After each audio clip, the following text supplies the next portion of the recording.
in '08 in Billings, it reminds me of that season that we didn't get where we needed to get to, kind of cleaned house, kept the nucleus base players that we needed, about 7, 8 of them, move forward just like we're doing here, and I won 2 championships in a row with those base players and bringing in rookies to go on top of it each year. So I'm kind of following that same module to hopefully get the same result. You got to have fresh players each year, and it's time for a new change. I mean, it's time to start winning. It's time to get to the playoffs and not just get there, but win a playoff game. We haven't even won one, and that's one of my goals is actually, you know, get some wins in the playoffs and win a championship. Well, I mean, it comes from, you know, the direction of where we're trying to be. I mean, 8-7 was totally unacceptable for me. I've come from the last 2 seasons I was head coach in Billings. I had lost a total of 4 games and won 28. So I was 28-4 in my last 2 years there in Billings and won 2 championships. So to get back to championship form, you have to go get championship type players. And to get, you know, Tillery is a guy that not one man can stick one-on-one. He's going to create matchup nightmares all over the place. And Dylan Sanders, our new offensive coordinator, is going to take over. And he's got a lot of great things he's got planned for him, as well as Michael Eby played for me in 2009, 2010. He's 3rd in IFL history in interceptions. He's a tackling machine, and he's going to become a fan favorite. I mean, if you look at him, my girlfriend says he looks like a skier, you know, because he's always wearing those little beanies and everything, and he's got the long hair. So I think he's going to be a big hit up this way. Well, it's 2 teams in Wyoming, and they're about an hour away. So I think the good thing about it is our fans can travel to that game, and then we can get those guys from Cheyenne to come and travel up this way. It definitely helps with the travel budget, so I know our owners are definitely happy, and that's why they okayed for this team to come in.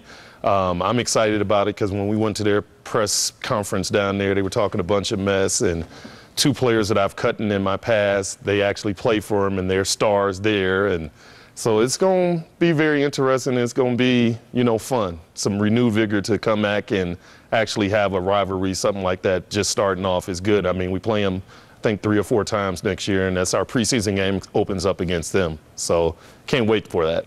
No offense to the players that was here earlier, you know, the past 2 years, but it's time for bigger and better at this point, and I'm going for a championship, and I'd rather start all over and expect a different result than to continue with the same and get the same. And that's a sign of insanity to expect a different result when you got the same product, so to say. I mean, our biggest player that was actually a fan favorite, Big Trice, I mean, he's about 400 pounds, but he's a big teddy bear, so to say, and they love the way he played and, you know, the way he actually, you know, interacted with the fans. We do have Chris Bradwell back, which was our best defensive lineman that made the most sacks, the most memorable plays. He was the one that actually jumped up in the air right at the line of scrimmage, intercepted the ball against Nebraska, almost took it back to the house. You know, guys like that, Prince Hall, a guy that's been our mainstay at that linebacker spot, led our team in tackles the past 2 years. Corey Sample is a guy that's been the leader in our secondary for the past 2 years and actually played here for 3-4 years now. So there will be some familiar faces back. We're still talking about a couple of players that we have to re-sign back from our team that we're waiting on. But, you know, we're kind of just waiting to see how that all goes. But it's pretty much full steam ahead as far as the new guys that we're going with, as well as the guys that we're bringing back from last year's team to be our nucleus. Gabe Napton got an opportunity to play at a higher level. So at this point, he won't be coming at the beginning of camp or anything. He got an opportunity to play at a bigger level team, bigger level league. So, I mean, I would love to have him. He definitely said if things doesn't work out, he would definitely be back.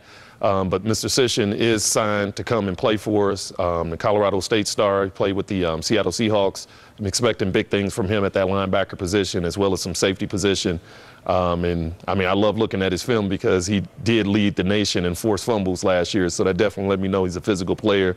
I mean, and we also got Eric Gutman as a guy that kicked the University of Colorado. He's right here, born and raised in the state of Colorado. So it's definitely good to have some guys like that, as well as we have another guy from Nebraska, Kearney, that stays in Broomfield. So, I mean, we're getting better with getting some local guys to actually stick through. And then we had our open workout that we had a couple guys that we still kind of making decisions on as well to move forward.